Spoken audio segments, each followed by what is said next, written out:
I'm Georgeta Rae, and this is my story as a rape and sexual abuse survivor. I grew up in Denver, Colorado. We grew up Jewish, so we were mikvahed or baptized into the Jewish religion when we were first adopted.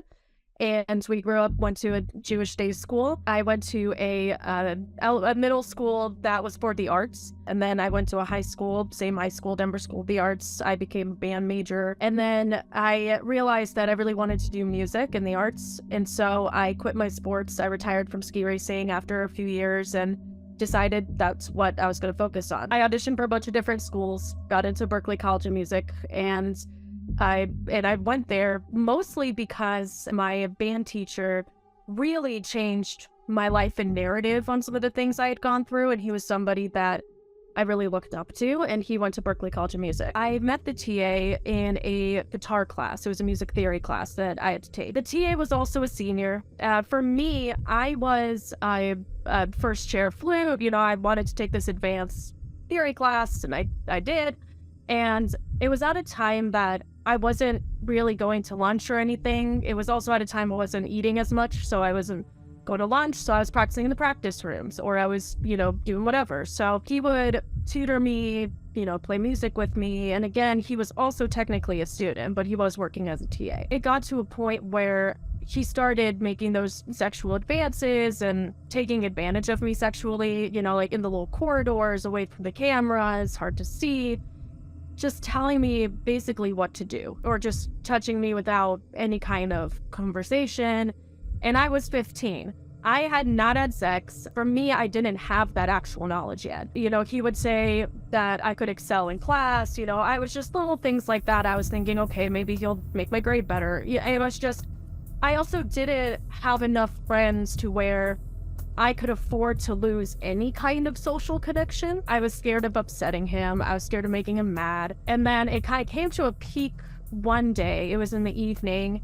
It was super late. I was practicing super late, and he offered to drive me home. But he parked in this alley, and that's where he forced me to do sexual acts to him. I didn't even tell anybody until the next day. I can't remember. It was so long ago that it was 12 years ago, so I can't really remember how I got home or anything, but definitely got home. And this friend of mine, this acquaintance of mine at the time, he walked up to me and he asked me, if I was okay and everything. And at that point, just something felt so wrong in my gut about what was going on that I just told him, this is what happened. He basically said, he's taking advantage of you. This needs to stop. But at the end of the day, I get called into the principal's office, and there's police officers, there's my parents, there's the principal, and my friend had told them. And so I had to file the report. He got suspended, but I tried to kill myself.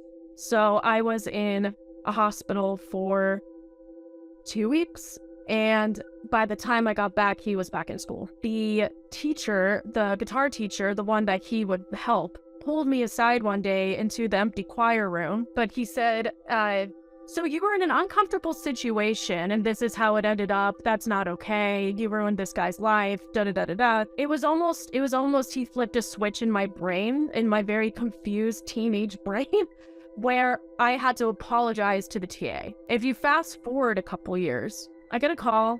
I want to apologize. I want to have a conversation. And I'm going to be open and say that he and I started talking again. So eventually, finally, I was like, I can't. This is enough. It was in and out of my life for a while, and it just didn't make sense. And so it was very back and forth. I like talking to this person. I also hate this person because of what he did. And so it was confusing. Back at that time, the woman was always the liar, in those situations. And it was like, well, what did you do? And so that was something that I basically had to deal with just the rest of high school. Going from high school, getting out of Denver to college in Boston was awesome. Oh, I was so happy. I, was able to just be myself in a way that I couldn't be in Denver. When I got there, everybody had the same goal. Everybody just wanted to play music. It was a very just basic thing. There were no mean dancers. There were no mean theater kids. There were no jocks. There was nothing, it was just musicians. And I met a lot of people. And of course, you're not going to like everyone. Not everyone's going to like you. But for the most part, everything was very simple and very nice. I was a very studious person. And so I really connected with other studious people who were just practicing and working. So leading up to sophomore year, so first year, pretty much without a bang. Sophomore year, I had met a whole other group of friends, a great group.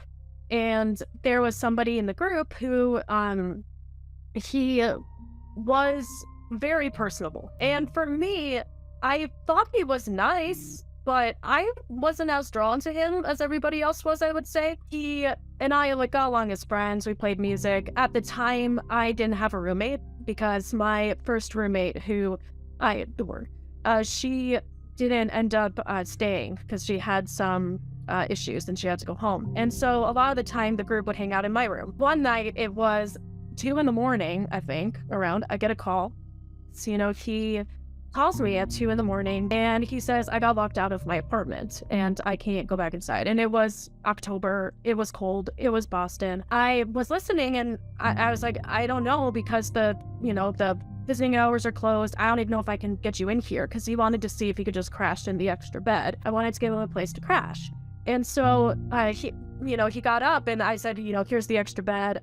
I'm going to bed. And he immediately crawls into my bed. So and I was already in my bed and I was just like, please get out. Kind of, do not want you to be here right now.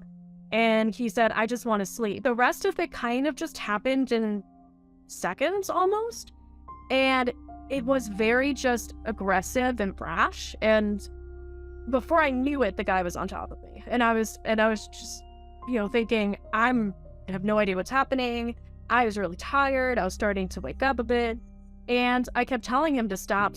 And something that always will come to my head is him saying, no, you want to have sex. You want to have sex. And just, kept going for it. Eventually, he did end up raping me. And I was looking up at the ceiling, just thinking, what is going on right now? And I eventually came to and went into flight. So I was able to get him off. And so I ran into the bathroom. He kept banging on the bathroom door, trying to get me out. I felt very threatened. And so I tried to call the campus security, no answer. So I called this guy that was part of our friend group who had a bunch of other guys who I knew would be up and drunk. So I figured, maybe they can come and get him out. Eventually, he left, grabbed his shoes. He left at this point. I was still in the bathroom, just hiding, screaming at him, trying to get him out. We had 2 friends stay on my floor, that night and stay with me, which was very nice of them. And we called the security, the public security, finally comes to get me to file a statement, everything of that sort.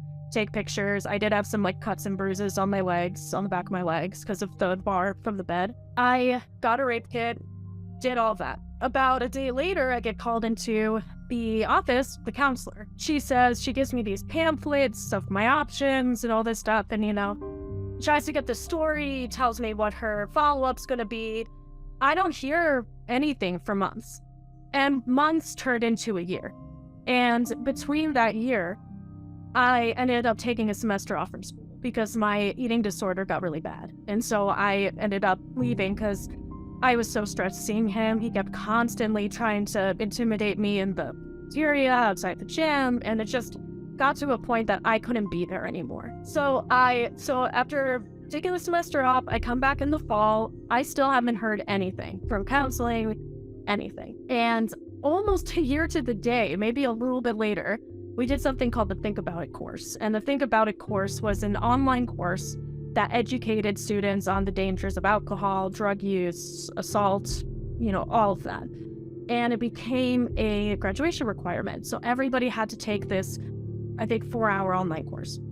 And at the end, they asked for feedback. And one of the pieces of feedback was about the recording system. And I'm sure pretty much anybody who knows me would not be surprised that I let it loose in that feedback form. And I get a call from I don't know if he was new or if the college just didn't ever tell us this existed, but the chief of equity. But he reached out and he said he wanted to talk in person. So we talked in person. He said, I can open the case again for you if you would like. I had to basically relive it, tell my whole story again, which was not the best thing. Things were really tough because this was just in my circuit so often, with classes and everything. So they ended up changing my schedule instead of his to keep me away from him, which was very frustrating because those were classes I had handpicked to take, and then I had to change my whole schedule, and they didn't change his. So I ended up winning the case, and I didn't get the decision until spring of that next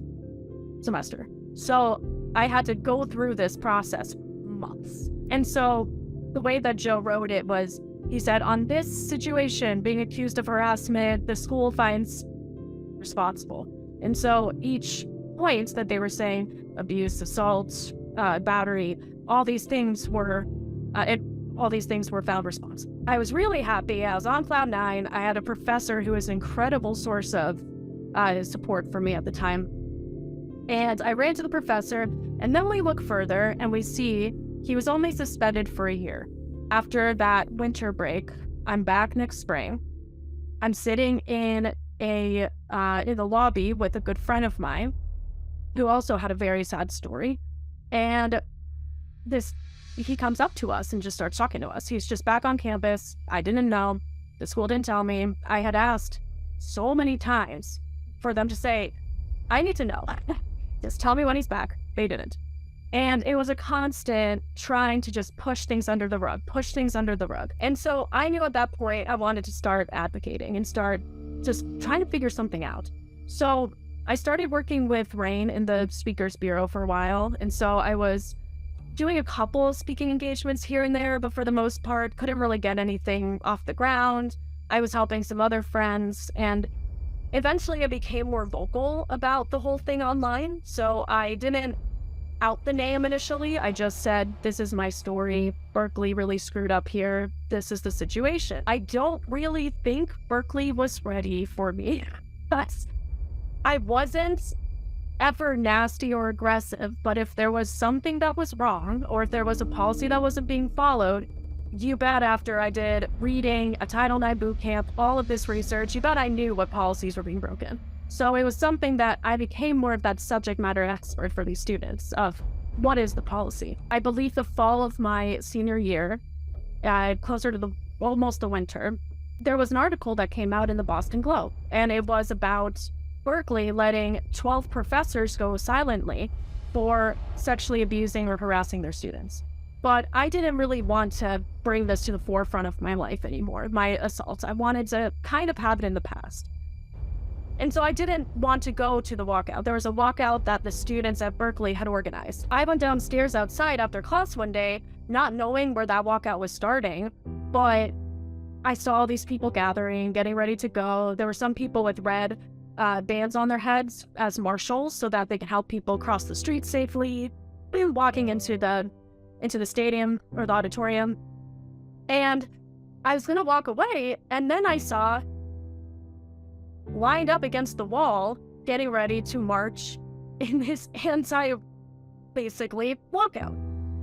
And that was the moment that everything switched in my head. I was not gonna let that happen. He already convinced a lot of the industry that he wasn't suspended. He convinced them that he was in Shanghai on some musical opportunity. So he was already very manipulative. He was already very, I am perfect, you know? I ended up pulling a random person aside who had a recorder and a notebook, basically, and I said, so do you see that guy over there? That's my rapist, and Berkeley let him back in, and he's trying to march in this walk right now.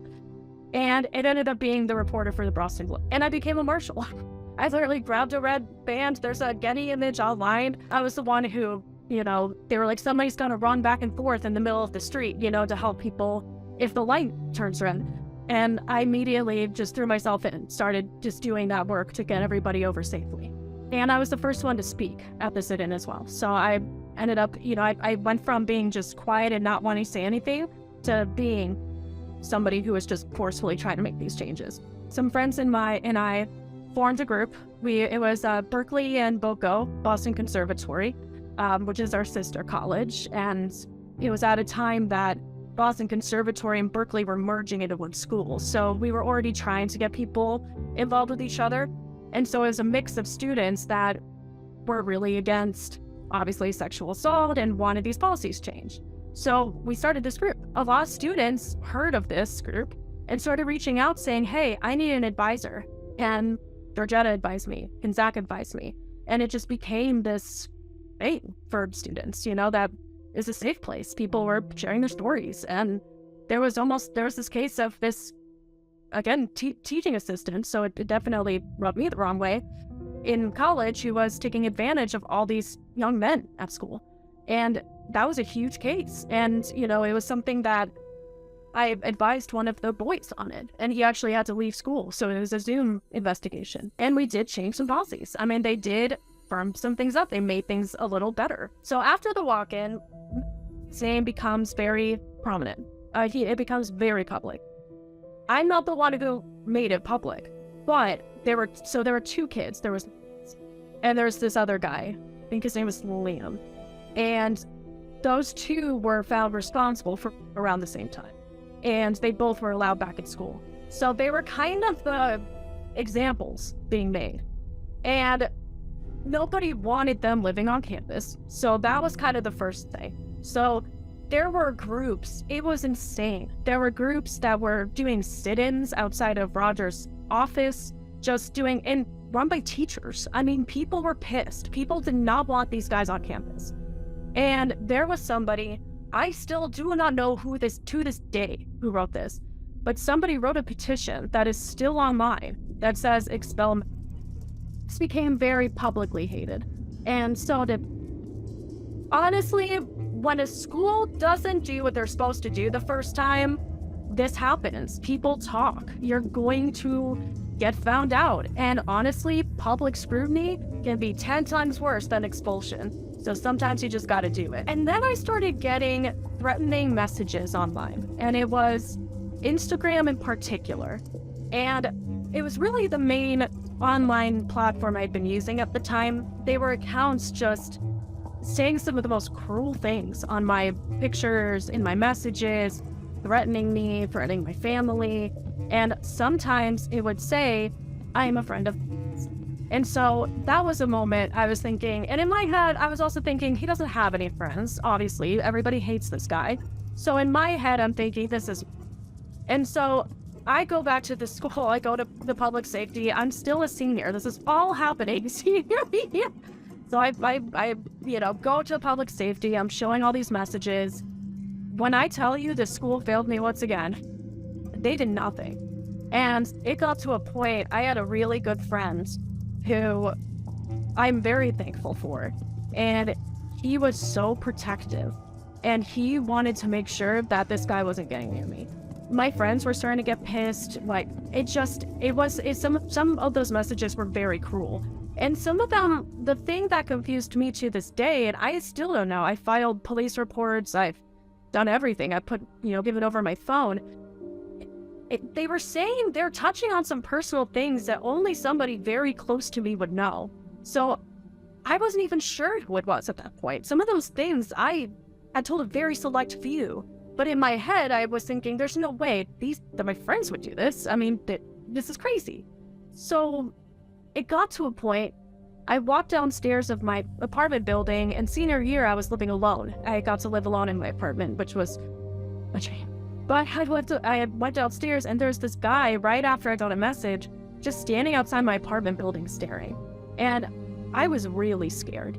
And I called my friends, I just needed some backup, because the school isn't doing anything. I said, if this is, someone's coming here, we're gonna find you, but the police are gonna find you. And I wanted to draw more public attention to him, because I knew if I could draw more public attention to him, he might stop, and he did.